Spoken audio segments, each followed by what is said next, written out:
Doctor, ഈ exam time ആവുന്ന സമയത്ത് കുട്ടികൾ ഉറക്കൊഴിഞ്ഞിട്ട് ഒരുപാട് സമയം പഠിക്കുന്നുണ്ട്. ഇത് ശരിക്കും ഗുണമാണോ അതോ ദോഷമാണോ ചെയ്യുന്നത്? യഥാർത്ഥത്തിൽ പണ്ട് മുതലേ കണ്ടുവരുന്ന ശീലമാണ് എന്ത് എക്സാം സമയത്ത് ഓവറായിട്ട് സ്ട്രെയിൻ എടുത്ത് ഇപ്പം വളരെ ഉറക്കം കുറച്ചുകൊണ്ട് 3-4 മണിക്കൂർ ഉറങ്ങിയിട്ട് പഠിക്കുക എന്നുള്ളത് യഥാർത്ഥത്തിൽ ഇത് വളരെ ദോഷകരമായിട്ട് ബ്രെയിനിന് ദോഷകരമായി ബാധിക്കും. ബ്രെയിനിന് മാത്രമല്ല അവർക്ക് പെർഫോം ചെയ്യാൻ പറ്റില്ല. കാരണം എന്താണെന്ന് പറഞ്ഞാൽ നമുക്ക് മെമ്മറി കറക്റ്റായിട്ട് ഫോക്കസ് ചെയ്യാൻ പറ്റില്ല. മിനിമം ഷോർട്ട് ടൈം മെമ്മറി പോലും ഉറക്കത്താണ് അത് പൂർണ്ണമായിട്ടും സെറ്റ് ചെയ്യണത്.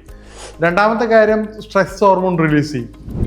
ഉറക്കം കുറയുന്ന സമയത്ത് എന്ത് ചെയ്യും? സ്ട്രെസ് ഹോർമോൺ റിലീസ് ചെയ്ത് കഴിഞ്ഞാൽ എന്ത് സംഭവിക്കും? ആങ്സൈറ്റി വരും. മൂന്നാമത്തെ കാര്യം, കോൺസെൻട്രേഷൻ കിട്ടൂല. അതുപോലെ തന്നെ റിയാക്ഷൻ ടൈം. നമുക്കൊരു ക്വസ്റ്റ്യൻ കിട്ടിക്കഴിഞ്ഞാൽ അത് പെട്ടെന്ന് തന്നെ റിയാക്ട് ചെയ്തിട്ട് ഇന്നതാണ് അതിൻ്റെ ആൻസർ, അല്ലെ പണ്ട് സ്കൂളിൽ പഠിച്ച അല്ലെ ക്ലാസ്സിൽ പഠിച്ച കാര്യങ്ങളാണെന്നുള്ളത് നമുക്ക് മൈൻഡിൽ ഓർമ്മ വരണമെങ്കിൽ എന്ത് ചെയ്യും? പ്രോപ്പറായിട്ടുള്ള ഉറക്കം വരണം. ഉറക്കം കുറയും, എന്ത് ചെയ്യും? കോൺസെൻട്രേഷൻ കുറയും. അപ്പോൾ ആഫ്റ്റർ ഓൾ എല്ലാ കാര്യങ്ങളും വെച്ച് കമ്പയർ ചെയ്യുമ്പോൾ എന്താണ് ഇത് ഗുണത്തേക്കാൾ വളരെയധികം ദോഷം ചെയ്യുന്ന ഒരു കാര്യമാണ്. അപ്പോൾ പ്രോപ്പറായിട്ടുള്ള എക്സാം സമയത്ത് പ്രോപ്പറായിട്ടുള്ള മിനിമം ഒരു 7 hours എങ്കിലും ഉറങ്ങുകയാണെങ്കിൽ നിങ്ങൾക്ക് ഇതുവരെ പഠിച്ചത് മാത്രമല്ല പണ്ട് പഠിച്ച കാര്യങ്ങൾ പോലും എക്സാമിന് കൃത്യമായിട്ട് ഓർമ്മ ചെയ്യും. അതുപോലെ തന്നെ നമുക്ക് ക്വസ്റ്റ്യൻ കറക്റ്റായിട്ട് ഫോക്കസ് ചെയ്യും, കോൺസെൻട്രേറ്റ് ചെയ്ത് ആൻസർ കൊടുക്കാനും പറ്റും.